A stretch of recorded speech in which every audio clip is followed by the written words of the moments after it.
Vikramshila IAS coaching institute 14 बीघा, ऋषिकेश, प्राकृतिक संकट तथा आपदाएं चैप्टर है हमारा आज का। नेचुरल हैजार्ड एंड कैलेमिटीज, ठीक है। उसमें हमारा जो टॉपिक चल रहा है वो है भ्रंश और भूकंप। भ्रंश और भूकंप। तो भारत में अधिकांश भूकंप भ्रंशों के सहारे मिलते हैं। प्रायद्वीपीय पठार पर विभिन्न भ्रंश पाए जाते हैं, जैसे अरावली के पूरब में ग्रेट बाउंड्री फॉल्ट, अरावली के पूरब में ग्रेट बाउंड्री फॉल्ट, सोन के सहारे सोन भ्रंश, नर्मदा के सहारे नर्मदा भ्रंश, ताप्ती के सहारे ताप्ती भ्रंश, दामोदर के सहारे दामोदर भ्रंश, गोदावरी के सहारे गोदावरी भ्रंश, कृष्णा के सहारे कृष्णा भ्रंश, कावेरी के सहारे ग्रेट म्योर भ्रंश। इसमें दो इंपॉर्टेंट है आपके, एक तो अरावली के पूरब में कौन सा भ्रंश है, ग्रेट बाउंड्री फॉल्ट, और दूसरा जो क्वेश्चन पूछता है वो पूछता है कि कावेरी के सहारे कौन सा भ्रंश है, तो उसका नाम है ग्रेट म्योर भ्रंश। ग्रेट म्योर भ्रंश, ये दो क्वेश्चन बनते हैं। महाराष्ट्र में कोयना एवं कुर्दवाड़ी भ्रंश, असोम में कोपिली नदी के सहारे कोपिली भ्रंश। इसी प्रकार वृहद हिमालय तथा मध्य हिमालय के मध्य मेन सेंट्रल थ्रस्ट। फिर यहां से क्वेश्चन बनता है एमसीटी।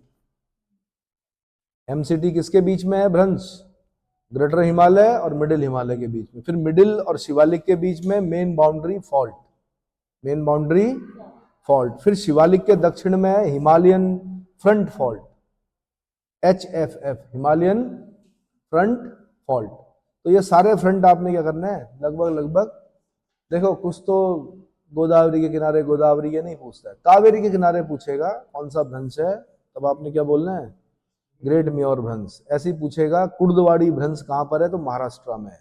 ऐसे पूछेगा कोपिली भ्रंश कहां पर है, तो असोम में है। ऐसे पूछेगा एमसीटी, मेन सेंट्रल थ्रस्ट कहां पर है, तो ग्रेटर हिमालय और मिडिल हिमालय के बीच में। ऐसे पूछेगा मिडिल हिमालय शिवालिक रेंज के बीच में कौन सा था, MBT, sorry MBF, main boundary fault, MBF, main boundary fault. Shivalik के दक्षिण में कौन सा, हिमालयन फ्रंट फॉल्ट। ठीक है, याद करना। भारतीय प्लेट के उत्तर पूर्व बढ़कर हिमालय के नीचे छेपित होने से इसका उत्तरी छेपित किनारा मैग्मा के रूप में परिवर्तित हो रहा है, जो हिमालय को तोड़कर ऊपर निकलना चाहता है, किंतु हिमालय के भारी होने के कारण उसे तोड़ने में मैग्मा असफल होता है। इसके फलस्वरूप भ्रंशों के सहारे भूकंपीय तरंगें सतह पर आती हैं। देखो ये प्लेट है, ये यूरेशियन प्लेट है, ये गोंडवाना प्लेट है, ये इसके नीचे क्या हो गया, अब माना नीचे मैग्मा तक जाएगा तो जो मेरे नेल्स हैं वो क्या होंगे, पिघलेंगे, और जब ये पिघलेंगे तो ये क्या करेंगे, ऊपर आने का प्रयास करेंगे। पर ऊपर से कौन बैठा हुआ मतलब ऊपर क्या, हिमालय, और हिमालय कितना बहुत मोटी परत, उसको भेद कर नहीं निकल पा रहा क्या, मैग्मा। तो हिमालय में जो हमारा वाला क्षेत्र है, भारत के अंदर वाला क्षेत्र, मतलब जो हिमालय है उसमें आपको वोल्केनिक एक्टिविटीज नहीं दिखाई देती। ठीक है, तो हिमालय के भारी होने के कारण उसे तोड़ने में मैग्मा असफल होता है। इसके फलस्वरूप भ्रंशों के सारे भूकंपीय तरंगें सतह पर आती हैं। हाल ही के वर्षों में उत्तरकाशी, चमोली में भ्रंशों के सारे भूकंप आए थे। चमोली कब आया था भाई, चमोली का भूकंप गोपेश्वर था केंद्र, मेरे ख्याल से उत्तराखंड में पढ़ा होगा आपने, 1999 में, 29 मार्च 1999। हाँ, कब आया था वो, उत्तरकाशी का था 99 में तो मेरे ख्याल से। चलो जो भी है, उत्तराखंड वाली बुक में देख लेना, चमोली और उत्तरकाशी, ये दो भूकंप याद होने चाहिए आपको। हिमालय को ये भूकंपीय लहर 1991 में, उत्तरकाशी, चमोली, और 19 बुक में लिखा होगा भाई, उत्तरकाशी का 1991, चमोली का 1999। डेट भी याद करनी पड़ती उत्तराखंड में। हाँ जी, हाँ 1999।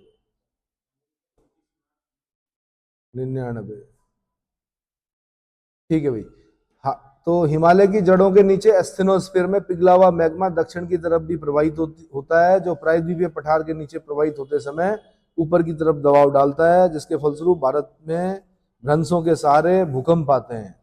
लातूर में आया, उस्मानाबाद में आया, कोयना में, भोपाल में, जबलपुर में। ये सारे भूकंप क्यों आए? भ्रंशों के सारे आए।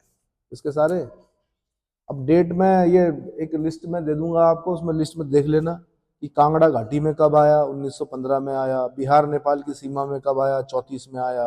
असोम में कब आया, 1950 में आया। 8.5 का आया भाई असोम में रिक्टर स्केल पर। कितना? 8.5 का, यानी खतरनाक जिसे बोलते हैं। बिहार नेपाल की सीमा पर जो आया था वो 8.3 का था। 15 जनवरी 1934 में आया था एक भूकंप बिहार में। बड़ी तबाही हो गई थी उससे, है ना। ऐसी कोयना डैम का जो आया वो 67 में आया, 10 दिसंबर 1967, 6.5 का। किन्नौर, लाहौल स्पीति, हिमाचल प्रदेश में 7.5 का आया 1975 में।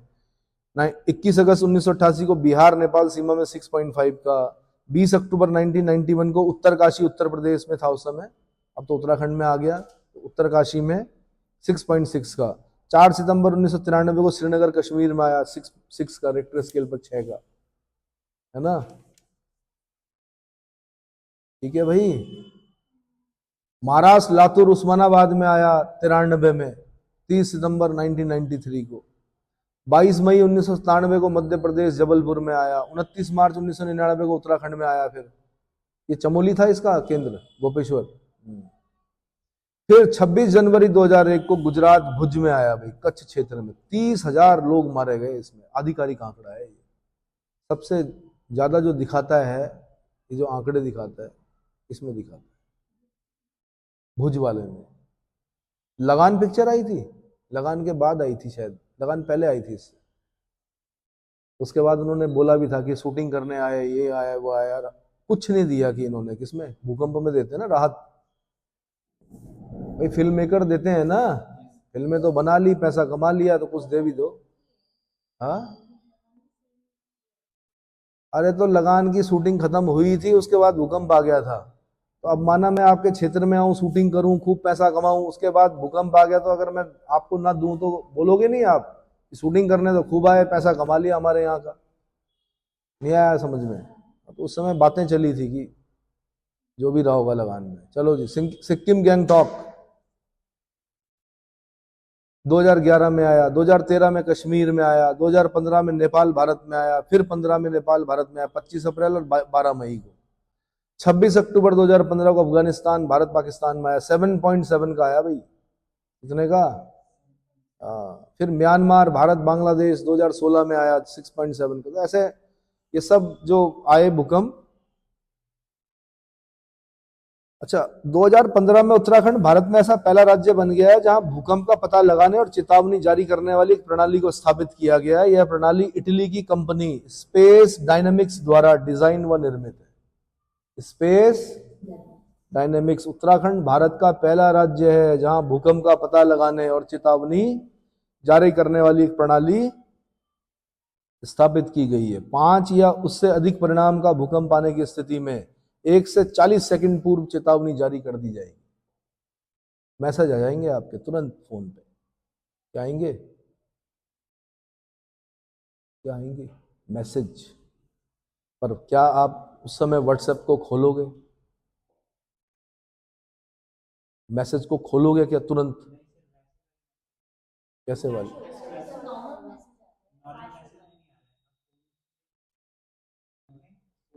अच्छा, वाइब्रेट होगा, हाँ। वो उसके प्रैक्टिकल कर भी रहे हैं आजकल, 2-3 बार हो गया ऐसा। वाइब्रेट होगा, मैसेज आएगा एक। बिल्कुल बिल्कुल बिल्कुल बिल्कुल सही कहा आपने। हाँ जी, प्रैक्टिकल कर रहे हैं ना वो, कि जनता को सचेत कर रहे हैं कि भैया आप सिस्मिक जोन पे हो 4 और 5 पे। कभी अगर ऐसा मोबाइल बच जाए तो सचेत हो जाना और निकल के खुली जगह पे चले जाना। कहाँ पर? कहाँ जाना है? खुली जगह पे। अब तुम्हारे यहाँ तो है ही नहीं खुली जगह, तो कहाँ जाओगे? कहाँ है यार खुली जगह? सारा तो कंक्रीट का जंगल बन गया। वहां तक पहुंच पाओगे 40 सेकंड में? 40 सेकंड में पहुंच जाओगे?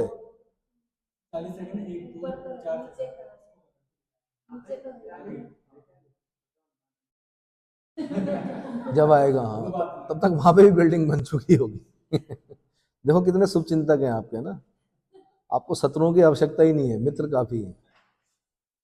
हे भगवान, मैं अपने शत्रुओं से तो सावधान रहता हूं, मुझे अपने मित्रों से भी सावधान रखना है। शत्रु भी खानदानी होना चाहिए है? चलो, भूकंप न्यूनीकरण अगला कैसा?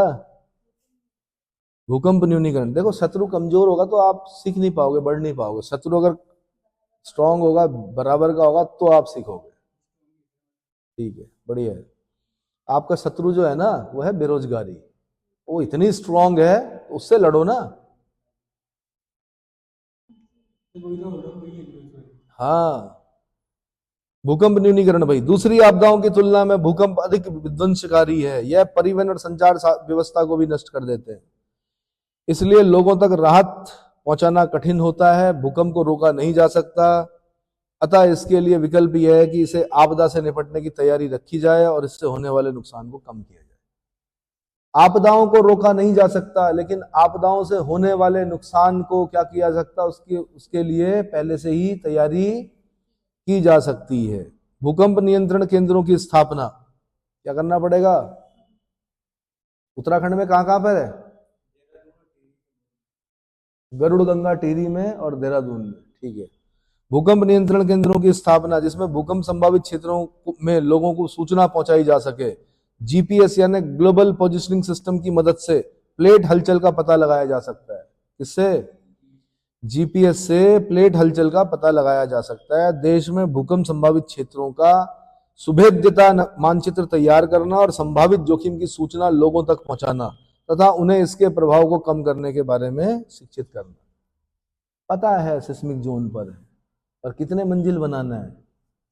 1 मंजिल, फिर 2 मंजिल, फिर 3 मंजिल, फिर 4 मंजिल। चलो 4 मंजिल तक चल जाएगा, फिर 5 मंजिल, फिर 6 मंजिल, फिर 7 मंजिल, फिर उसके ऊपर एक टीन शेड। करना क्या चाह रहे हो भाई? है? और टीन शेड ठीक है आपका ऊपर, सबसे छत में टीन शेड ठीक है। कभी तूफान आ गया तो टीन उड़ गया तो किसी की गर्दन काटेगी कहीं जाके। इसके बारे में क्यों नहीं सोचते हो? किससे कसते हो आप? पेंच से ही तो कसते हो। तूफानों से लड़ लोगे? वो काले पेंच तूफानों से कर लेंगे आपके टीन की रक्षा? नहीं कर पाएंगे। जिस तरह से आपका वायुमंडलीय दाब कम हो रहा है क्योंकि टेम्परेचर बढ़ रहा है, क्योंकि ट्रैफिक बढ़ रहा है। ट्रैफिक बढ़ने से क्या होगा? हीट हीट जनरेट होगी। हीट जनरेट होने से क्या होगा? आपका जो यहाँ पर एटमॉस्फेरिक प्रेशर कम होगा, बहुत कम हो गया एकदम से, उसको भरने के लिए हवाएं आएंगी, उसी को तूफान बोलते हैं। और जितने भी टीन शेड आपने लगा रखे हैं ना ऊपर छत में, वो सब क्या होंगे? हाँ जी, उड़ेंगे उड़ेंगे, बहुत कुछ होगा। सरकार से मुआवजा किस मुंह से मांगोगे? सरकार ने कहा था आपको? देश में भूकंप संभावित क्षेत्रों की सुभेद्यता मानचित्र तैयार करना और संभावित जोखिम को सूचना लोगों तक पहुंचाना और उन्हें इसके प्रभाव को कम करने के बारे में शिक्षित करना। भूकंप प्रभावित क्षेत्रों में घरों के प्रकार और भवन डिजाइन में सुधार लाना। ऐसे क्षेत्रों में ऊंची इमारतें, बड़े औद्योगिक संस्थान और शहरीकरण को बढ़ावा न देना। अगर कोई भूकंप सुभेद्य क्षेत्र है तो वहां पर शहरीकरण को मत दो भाई। क्या? बढ़ावा मत दो, शहर मत बनने दो वहां पर। आप लोग क्या करते हो? बस्तियां बनने देते हो, उसके बाद आप बोलते हो कि यह विध्वंस हो गया। तो होना ही है। बाढ़ प्रभावित क्षेत्र हैं, वहां पर नदी मार्गों को बाधित मत करो। पर मैं कई बार बोलता हूं आपको कि जिस राज्य की विधानसभा रिवर बेड पर ही हो तो वो राज्य क्या समझाएगा किसी को? हमारी विधानसभा कहाँ है? किस सूखी नदी के किनारे है? अरे रिस्पना के किनारे है। जहां पर विधानसभा है, कभी वहां पर रिस्पना बहती थी। नदी मार्ग है वो। जिस दिन वो अपना विकराल रूप लेगी, विधानसभा भी प्रभावित होगी। और हम दूसरों को समझा रहे हैं कि क्या? हाँ जी बोलो। विधानसभा, हाँ, हिस्ट्री। तो हम औरों को कैसे समझाएं? तो ये तो शीर्ष नेतृत्व को समझना पड़ेगा ना कि राजधानी वहां बनाओ, गैर शहर। हाँ बनाओ गैर शहर। हाँ जी,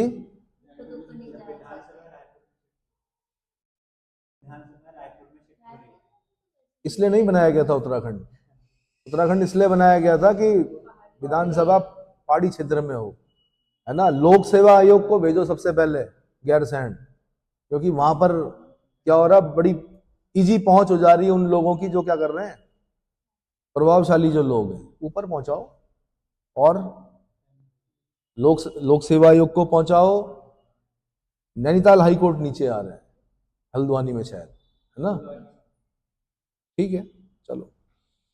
भूकंप प्रभावित क्षेत्रों में घरों के प्रकार और भवन डिजाइन में सुधार लाना है। ऐसे क्षेत्रों में ऊंची इमारतें, बड़े औद्योगिक संस्थान और शहरीकरण को बढ़ावा न देना। अंततः भूकंप प्रभावित क्षेत्रों में भूकंप प्रतिरोधी रेजिडेंट इमारतें बनाना और सुभेद्य क्षेत्रों में हल्के निर्माण सामग्री का इस्तेमाल करना।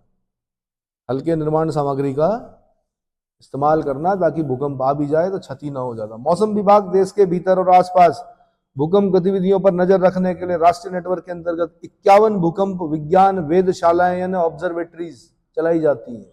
वेधशालाएं यानी ऑब्जर्वेटरीज। इनमें से 24 वेधशालाओं को नवीनतम डिजिटल ब्रॉडबैंड सिस्मोग्राफ प्रणालियों और आधुनिक संचार सुविधाओं से सुसज्जित किया गया है। नई दिल्ली में सेंट्रल रिसीविंग स्टेशन, इसको हाईलाइट कीजिए, यहां से क्वेश्चन बन सकता है। सेंट्रल रिसीविंग स्टेशन कहां पर है? और राष्ट्रीय भूकंप विज्ञान आंकड़ा केंद्र, एनएसडीसी बोलते हैं इसको। क्या बोलते हैं? राष्ट्रीय भूकंप विज्ञान आंकड़ा केंद्र, एनएसडीसी की स्थापना की गई है। इसका कार्य भूकंप के आंकड़ों को एकत्र करना, उसका विश्लेषण करना, उन्हें अभिलेखीकृत करना, ये सब काम है उसके। केंद्र पर भूकंप कारकों की जानकारी एकत्र करने के लिए विभिन्न उपभोक्ता एजेंसियों को वितरित करने की जिम्मेदारी दी गई है। हाल ही में वीसेट आधारित 16 एलिमेंट डिजिटल टेलीमेट्री सिस्मोग्राफ केंद्र नेटवर्क स्थापित किए गए हैं।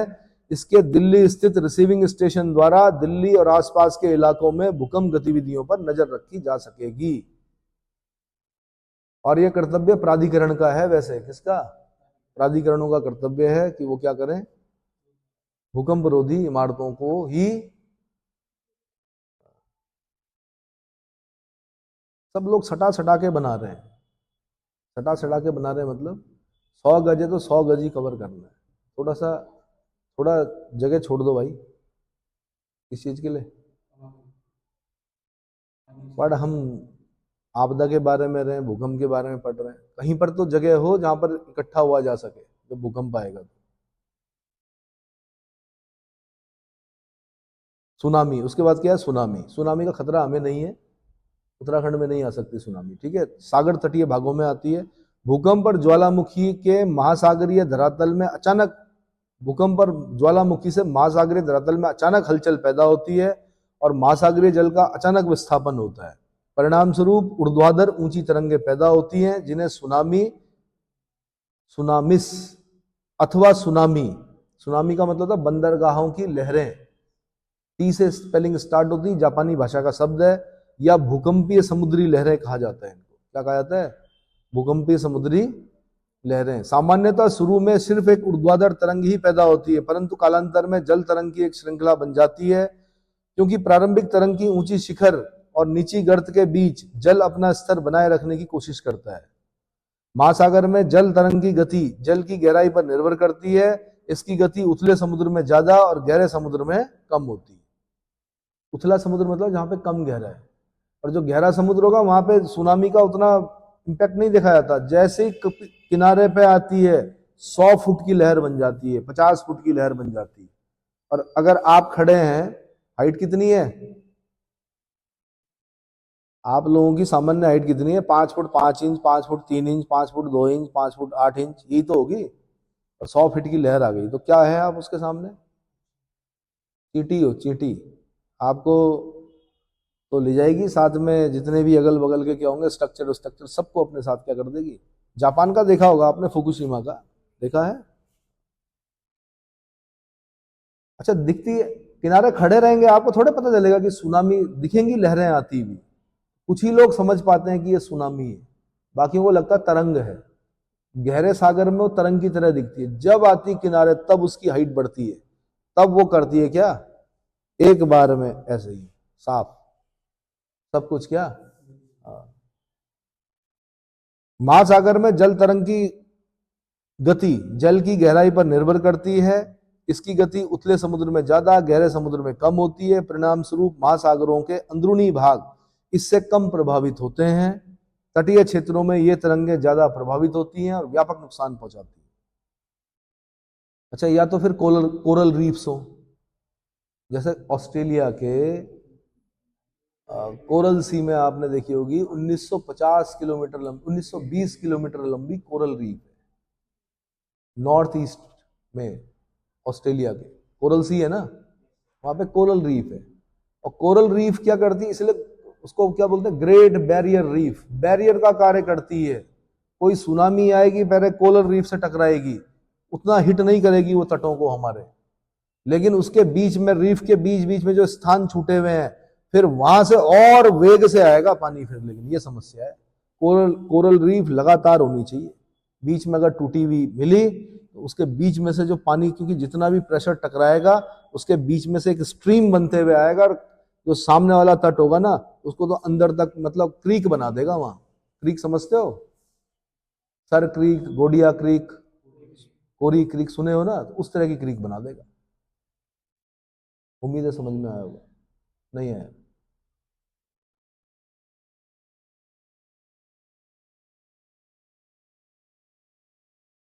ठीक है, इसलिए समुद्र में जलपोत पर सुनामी का कोई विशेष प्रभाव नहीं पड़ता है। समुद्र के आंतरिक गहरे भाग में तो सुनामी महसूस भी नहीं होती है। ऐसा इसलिए होता है क्योंकि गहरे समुद्र में सुनामी की लहरों की लंबाई अधिक होती है और ऊंचाई कम होती है। इसलिए समुद्र के इस भाग में सुनामी जलपोत को 1 या 2 मीटर तक ही ऊपर उठा सकती है, और वह भी कई मिनटों में। इसके विपरीत जब सुनामी उथले समुद्र में प्रवेश करती है तो इसकी तरंग लंबाई कम होती चली जाती है, समय वही रहता है और तरंग की ऊंचाई बढ़ती जाती है। कई बार तो इसकी ऊंचाई 15 मीटर या इससे अधिक हो सकती है,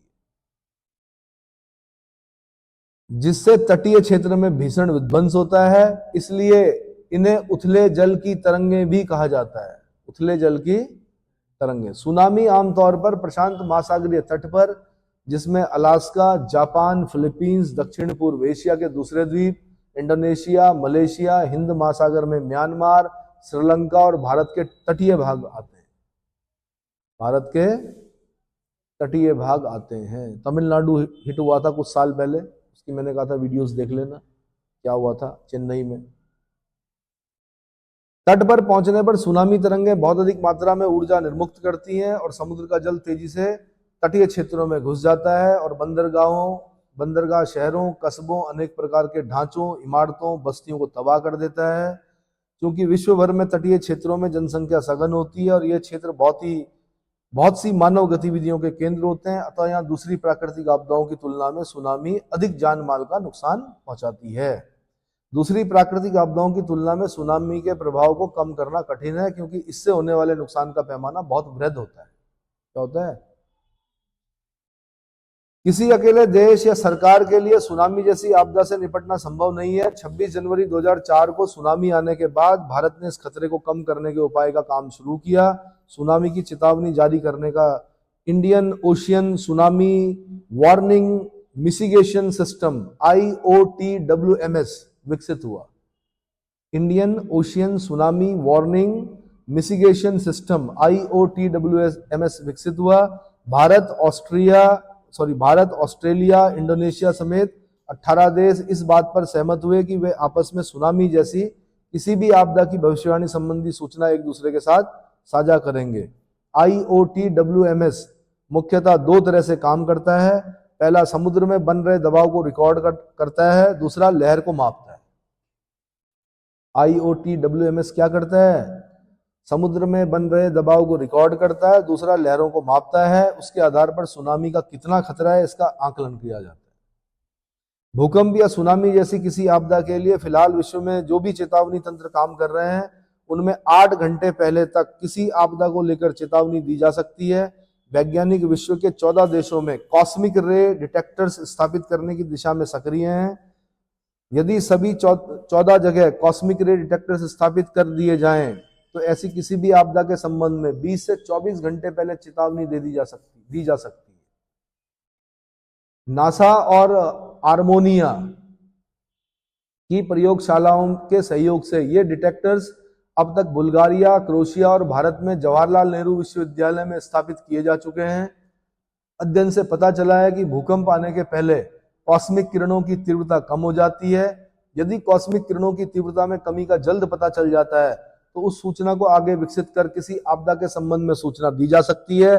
दूसरे कॉस्मिक रे डिटेक्टर से सूर्य में होने वाले परिवर्तनों का भी आभास हो जाता है। अब ये आपको अभी तो बहुत हल्के लग रहे होंगे शब्द, लेकिन जब निबंध में आप इन शब्दों को डालोगे ना, कॉस्मिक रे डिटेक्टर्स, वैसे तो हम सुनामी पर नहीं आता, हमारे यहाँ बाढ़ सूखा इस पर लिखते हैं हम लोग, इस पे लैंडस्लाइड्स वगैरह वगैरह, एवलांच, इन पे आपदाओं पे लिखते हैं। पर फिर भी माना कोई वृहद स्तर पर लिखना हो तो सुनामी में जब आप कॉस्मिक रे डिटेक्टर्स का यूज करोगे, IOTWMS Indian ocean tsunami warning mitigation system के बारे में लिखोगे तो समझ लेना कि अच्छे नंबर मिलेंगे। क्या मिलेंगे? इतना क्लियर हो गया? तो मेरे ख्याल से इसके बाद है क्या, थोड़ा सा भारत में ज्वालामुखी क्रिया छोटा सा बता देता हूं मैं आपको। ज्वालामुखी प्राय गोल या कुछ गोल आकार का छिद्र अथवा खुला भाग होता है जिससे होकर पृथ्वी में अत्यंत तप्त भूगर्भ से गैस, लावा, तरल लावा, जल व चट्टानों के टुकड़ों के से युक्त गर्म पदार्थ पृथ्वी के धरातल पर प्रकट होते हैं।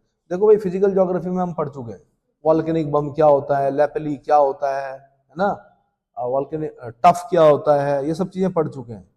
ठीक, तो उनका प्रयोग यहाँ पे ज्योग्राफी नहीं दिखानी है हमने, यहाँ पे हमें आपदा दिखानी है।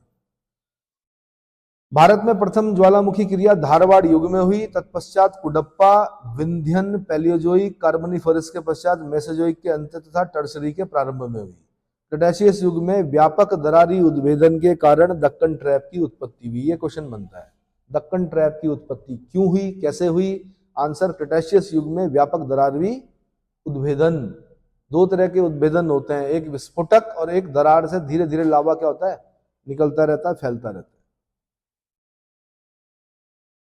भूवैज्ञानिकों के मत में टर्सरी युग में हिमालय में बड़े पैमाने पर ज्वालामुखी क्रिया हुई। वर्तमान समय में भारत के मुख्य स्थल पर ज्वालामुखी क्रिया शून्य है। बंगाल की खाड़ी में 2 ज्वालामुखी हैं, एक बैरन द्वीप पर है जो सक्रिय है और एक नारकोंडम है जो कि डॉर्मेंट है। ठीक है, छिब्बर के अनुसार भारत में 6 क्षेत्रों में ज्वालामुखी क्रिया हुई। एक धारवाड़ युग में डालमा सीरीज में, दूसरा कुडप्पा युग में, कुडप्पा बीजापुर ग्वालियर प्रदेश में, तीसरा पैलियोजोइक युग में कुमाऊं हिमालय, सतलज घाटी और पीर पंजाल श्रेणियों में।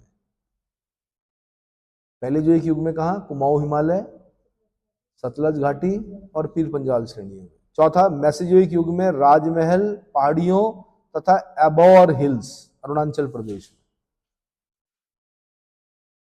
प्रदेश की एबोर हिल्स में। क्रेटाशियस के अंत तथा टर्सरी युग के आरंभ में दक्कन के पठार पर व्यापक रूप से ज्वालामुखी क्रिया हुई। इतना समझ में आ गया? इसके बाद मैं आगे चक्रवात और बाढ़ के बारे में बताऊंगा, वो अगले लेक्चर